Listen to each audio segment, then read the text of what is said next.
Saya dulu kasih nasihat sama guru saya. Ya. Kamu kalau mau bahagia, atur dirimu untuk tidak mengatur Allah. Ngatur. Kita ini ngatur atasan nggak berani. Iya, Ya? betul. Ngatur orang tua kita nggak berani, ngatur majikan kita nggak berani, ngatur pejabat kita nggak berani. Tapi ngatur Allah berani kita. Lihat ya, Abdul. Kapan kita ngatur Allah? Ketika kita punya keinginan dan doa. Nih, ini kalau kita rangkai 3 nih ya. Atur dirimu untuk tidak mengatur Allah. Allah tidak pernah tidak menjawab doamu, tapi kamu selalu kecewa dengan permintaanmu, bukan doamu, permintaanmu. Ini kalau 2 kunci ini kita bisa jalani, maka yang ketiga, kita akan selalu melihat apa yang menjadi takdir kita itu sebagai pemberian yang paling agung dari Allah. Kita mulai langkah yang pertama. Atur dirimu untuk tidak mengatur Allah.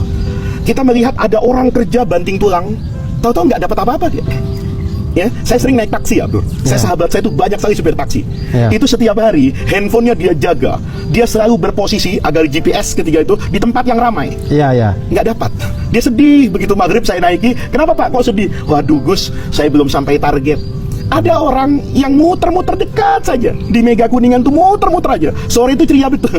Saya tanya, Bapak kok banyak senyum ini? Alhamdulillah, yang naik tadi itu argonya hanya 15.000. Tapi rata-rata ngasih 30. Ini saya asar, ternyata tanpa saya harus berkeliling kemana-mana, saya sudah mencapai target. Lihat, jangan atur Allah. Saya itu Abdul kadang-kadang berpikir gini loh. Teman-teman saya itu banyak yang jadi politisi.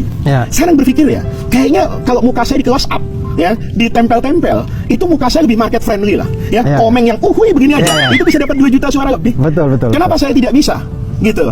Ada banyak hal dalam hidup ini Abdul yang tidak mustahil untuk saya dapatkan, tetapi saya tidak bisa mencapai itu. Kenapa? Sederhana, itu bukan takdir saya, itu bukan bagian saya. Allah tahu sumurmu bukan di situ. Kalau sudah seperti itu Abdul, hidup kita tenang.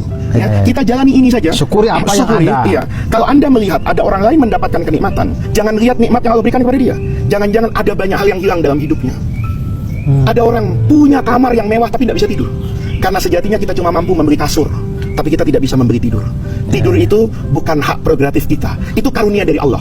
Kita kadang-kadang tidurnya bro, ya spring bednya bagus, AC-nya bagus, kamar hotelnya mewah, nggak tidur.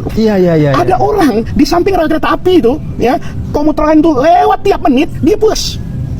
Ada orang yang di kantongnya Abdur punya uang miliaran tidak bisa tertawa. Ada teman kita sudah tidak bayar kos-kosan 5 bulan, istrinya ngomel terus, janda lewat masih bisa dilirik dan tertawa dia. Kenapa? Walladzi adhaka wa abka. Sejatinya itu kan karunia Allah. Jadi ketika kita memahami takdir yang benar, kalau sudah tidak mengatur Allah, kemudian memandang apa yang Allah berikan itu sebagai karunia terindah, kita tenang dalam doa. Tenang betul, Allah itu sejatinya Abdur tidak pernah tidak menjawab doa kita, tetapi kita kecewa dengan permintaan kita.